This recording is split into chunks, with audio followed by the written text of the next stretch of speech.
What's up, Magic players? This is Average Planeswalker, and we are here today with a video that is not necessarily about the market, but kind of is. And it's basically, can you afford to play Magic these days? Um, I for sure know that I can't, not as much as I used to be able to.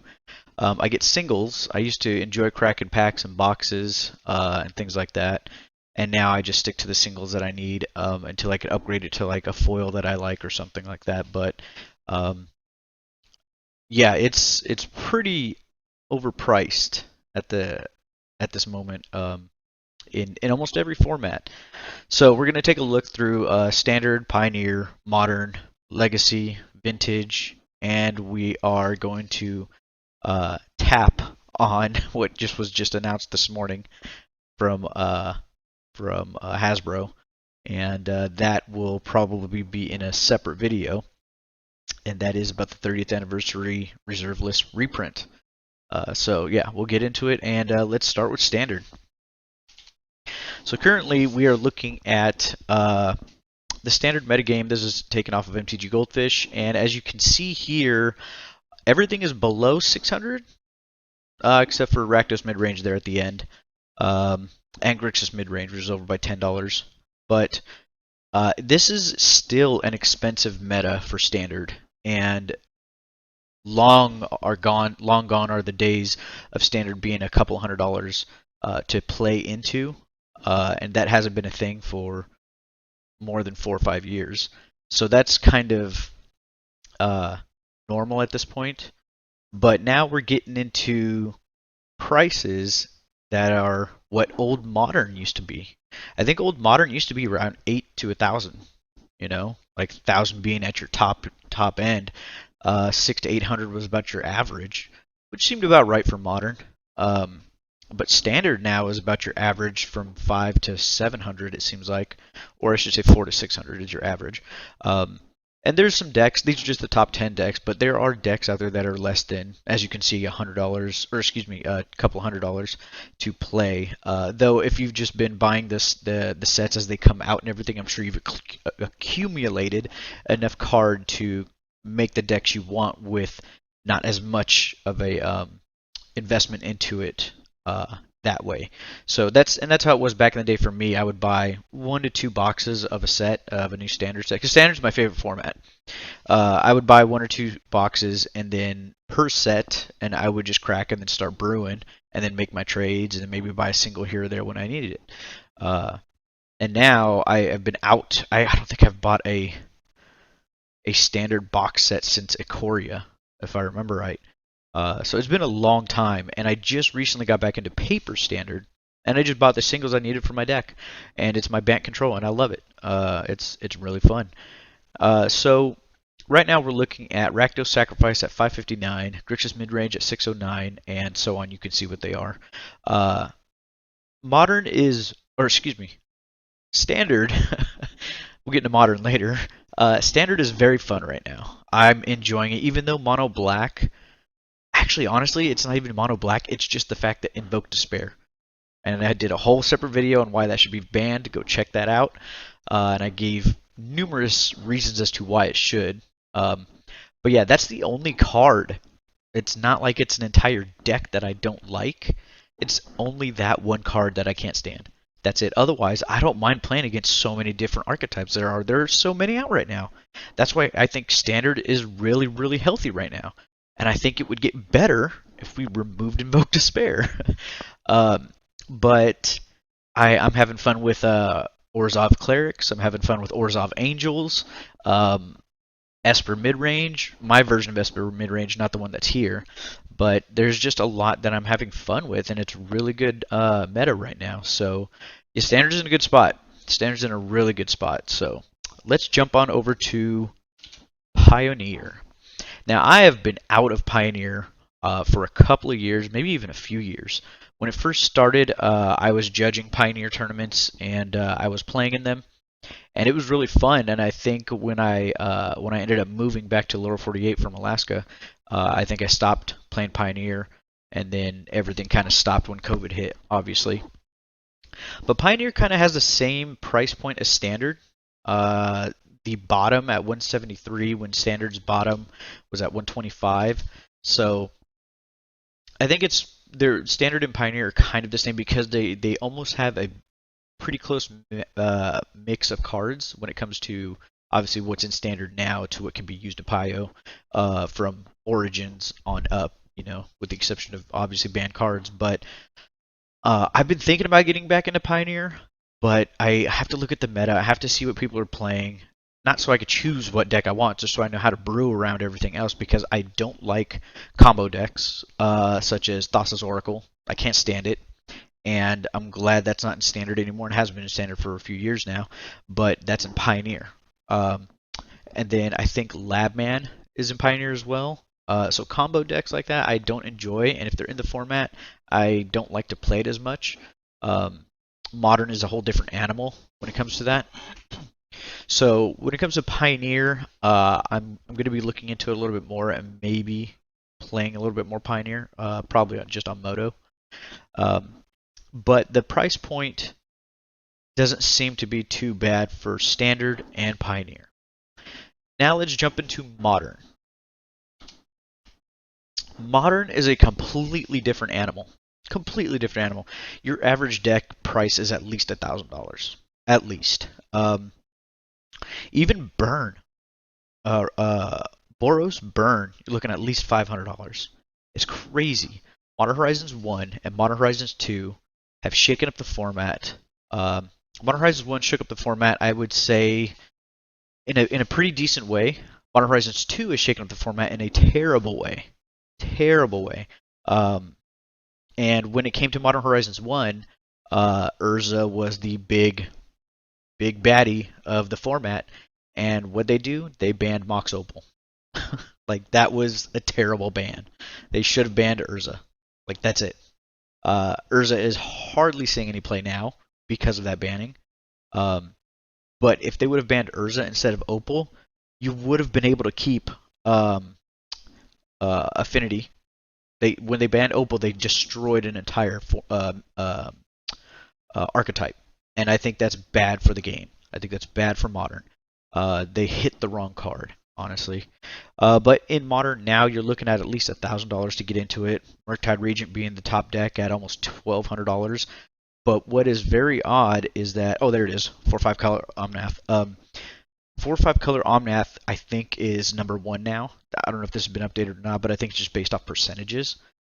But I think the win percentage, rather than deck usage percentage, is higher in Omnath than it is in Murktide Regent. And that deck is almost $2,000. Almost $2,000 in paper. Living End is a very difficult deck to beat because it can win on like turn 2 or 3. Just simple, easy, very easy. And that you're looking at almost $1,000. So you have to have counter magic or some way to stop Living End, because if you don't, it's game. You can't, with them cycling 4 creatures and then getting them all out on turn 2 or 3. If you don't have a board wipe, or you don't have the counter spell, or you don't have a couple of creatures to block, you're dead. Like, it's over.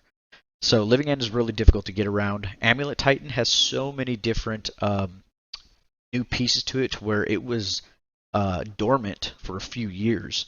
It was still around, but it wasn't as relevant as it is now. And now it's in the top tier decks. Hammer Time is not going anywhere. And when it comes to bannings of Modern, there's a lot of cards that I think can get the hammer. And honestly, I think all of the elementals, all the evokes, Fury, Endurance, Solitude, Subtlety, and missing one, Grief. I think if all of those get banned, I think there's a possibility to mix up the format again. Because when you have any of those and you evoke them, you have Ephemerate and you have other ways to blink them. And when you're blinking these, it just overtakes the game. 100%. If you Ephemerate a Solitude, you essentially remove 2 creatures from the board with a what's it called, a 1 mana cost spell. You exile 2 creatures because you evoke by casting for free the Solitude, and then you Ephemerate for 1 white. So you're essentially removing 2 creatures from the board for 1 white, and then your ephemerate comes back the next turn, so you could possibly play something else and then blink that. And then same with grief. I mean, Orzhov with grief with white and black. I mean, you grief on turn 1, and then you ephemerate. You keep the creature, and then you get the trigger, the double Thoughtseize for 1, and then the next turn they regularly Thoughtseize you, and then they Inquisition of Kozilek you because they're on turn 2, so they can do that. Like, that's 4 cards gone. You don't come back from that.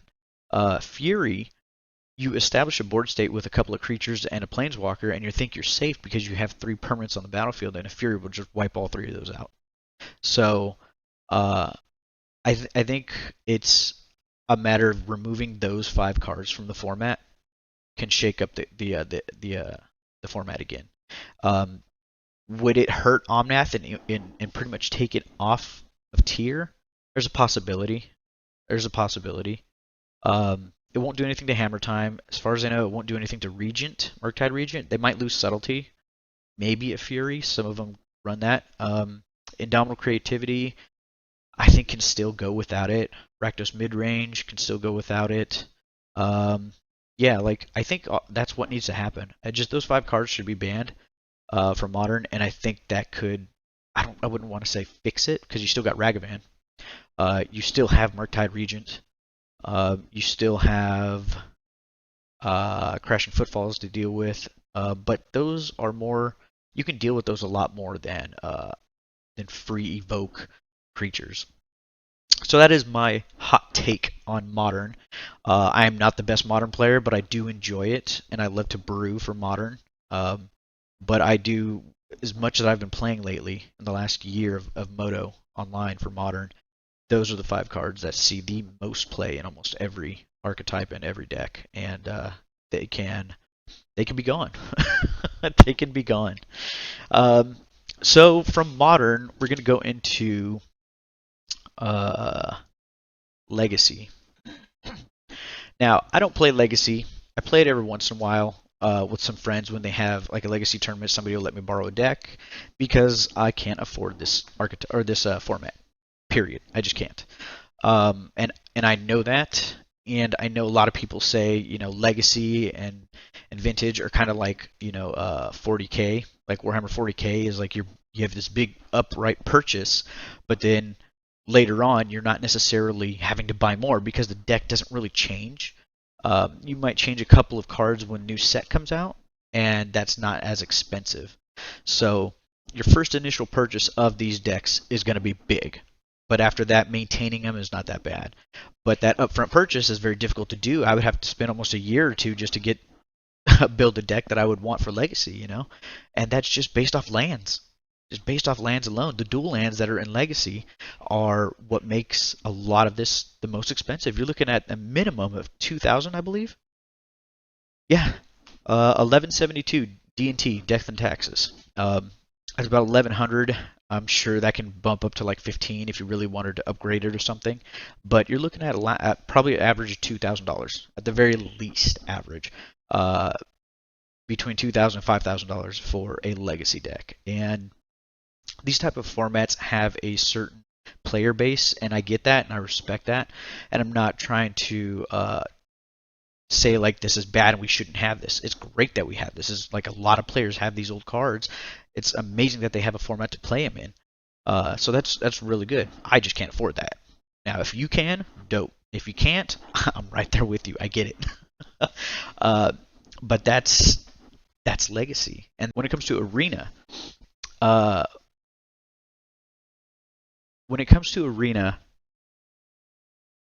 this came out as a limited time offer once. I don't want to say once in a lifetime because it's Wizards, it's Hasbro. If they want to do it again, they'll do it again, and I'm sure they probably will. But this was not worth it by any means. $50 for these wild cards, and it's just the monetization and the greed that they have on the Arena economy, which the economy is terrible. But sometimes that's all some people have. That's all I have sometimes, is just to be able to play Arena. It's where I play most of my Magic. It's very difficult to get out and about and hang out with friends. But but Arena is right there, Moto is right there, so they take advantage of that. Arena is a different animal when it comes to the monetization and the money greed that is within its own system and the currency that it has. But fortunately for myself, it's not as expensive for me, only for the fact that I've been playing since beta. When the beta first dropped back in, 2017, I think it was, 2018, I started playing. And in that beta, there was Kaladesh, Amonkhet, and there was something else. And then when the full alpha came out, or when the full whole game came out, they wiped our accounts. But the thing was, we didn't know they were going to wipe the accounts, so we bought packs, we bought cards, bought gems, and they wiped us clean. Took all our cards, all our decks, everything away. And then they reimbursed us with gems, and it was not even nearly enough to compensate what they did to our accounts. And that sucked. I remember during that time I had Teferi's, Hero of Dominaria, and I think I had like 2, because back then it cost 2 mythic cards to make a mythic. So I spent 4 mythic cards to make 2 Teferis, because that's all I could make, and they wiped the account. It was pretty upsetting that the decks that I was playing, I was having fun with, got deleted. Yeeted and deleted, and that's how they did it. There was no remorse or anything from it, so it is what it is. And that leads us to this morning's announcement of the reprinting of reversed reserved list cards. This morning, which is October 4th, Hasbro announced that their 30th anniversary edition, I believe this is going to be a secret layer, will be Power 9 and dual lands in a form of a $1,000 booster pack with gold bordered backs. So these are not playable in any format, in anything at all, which essentially makes these proxies. And this is just a whole different. I'll get into that in another one. But this is what it's going to look like. You're going to have an opportunity to pull Power 9 and dual lands. And I guess this is the box that it's going to come in. Yep, there's the art and everything. So to segue from that, brings us into Vintage. Now that's going to be a booster pack booster box, which has 4 packs in it for $1,000 at 15 cards per pack. 1 rare per pack with a possibility of having a second rare per pack. That brings us to Vintage. These numbers are more than some people make in a year. That's ridiculous. That is ridiculous. There's no way I'll ever be able to afford Vintage. I have friends who will never be able to afford Vintage as well. It's obviously, when it comes to Legacy and Vintage, people can say, "Oh, but I could bring my standard deck into Vintage or Legacy, and there, I'm playing." Of course, that's not what I'm talking about. And those people who are saying that, that's not what we're talking about. That's the same thing with, like, if you say, "Oh, you don't have a Modern deck." "Oh, I have Standard, so I have Modern." No, you don't. You don't. Because the only time a Standard deck ever was viable in Modern, Cobblade was viable in Standard, and then almost card for card moved over to Modern. That's when Jace got banned. So, and Stoneforge. So no, that was a one-time fluke, because it's never happened again. The point of this video is, can you afford Magic? There are some formats I can afford, barely, and there's others I can't. EDH, I can barely afford, maybe. But Vintage, I'll never be able to afford Vintage. And that's okay. We each know our wallet size, and we each know what we can play and what we can't play. And it's a good thing that this game has so many different formats for us to choose from when it comes to different pay types and paywalls. And a lot of Magic is pay to win. I'm just going to say it. A lot of Magic is pay to win. As you can see when it comes to Modern. If you have this $2,000 Omnath deck, Omnath deck, your chances of winning are very high. Um, Even if you go against Burn, Burn doesn't have enough uh, burn to hit you in the face and kill you before turn 4 and Omnath comes down and they gain the 4 life back and then just gets out of control. Like it's pretty ridiculous. So if you have the money to pay for those decks and those cards, then you're going to have a higher percentage chance of winning. It's just that simple. Um, in standard, it's starting to get that way also because uh, Meathook Massacre, I believe, is about $70, and it's the best board wipe in the format. And I'm not saying I have a problem with Meathook Massacre. As a card, I have no problem with. Um, except, I mean, I get it's OP, but we can deal with it. The problem I have is that it's a $70 card. That's my problem, and that has to do with just people not opening boxes anymore because the value of singles just isn't there anymore. So there's less of them in the single market, um, and that's not normal, but it's becoming the norm in the last 2 to 3 years because it's not viable since COVID for us to play in paper in person. So cracking packs, selling singles just isn't the market anymore. But hopefully in the next year or two, it'll start coming back up, and we'll see that, which would make a downtick in pricing in the secondary market for cards for standard, or for modern, or for legacy and vintage, and so on. EDH. So yeah, I love this game. I hate this game. It's just like with me and League of Legends. I love the game, but I hate it. It's a love-hate relationship, and I've quit this game I don't know how many times, and I've come back each and every time. It's almost worse than a drug, probably. And I think this time when I came back, I'm trying to do it smarter financially, mostly because I have to. And I'm stopping myself from buying boxes and things like that. There's been a couple of boxes I've been wanting to buy, and I'm thinking I might pick up a box or two just because the value, the EV, it's not necessarily because I want the cards, just the EV, the estimated value of it is just so good right now that I might try to. I don't know. I'm still on the fence. But um, yeah, that's my take on can you afford Magic. I hope this is a bit informative to people. It's not to downgrade people by any means or degrade anybody by any means, I should say.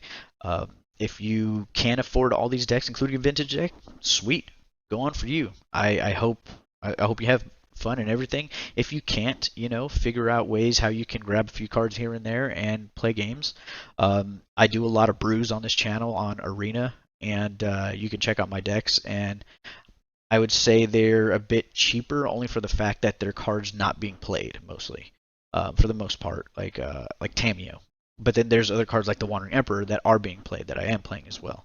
So you kind of can't get away from it all and go straight budget. And there's a difference between going budget, being casual and having fun, and then being competitive and having fun. Those are two different types of play. And EDH has that in numbers, like it's huge. So there's competitive aspect of EDH, and then there's the casual side of EDH.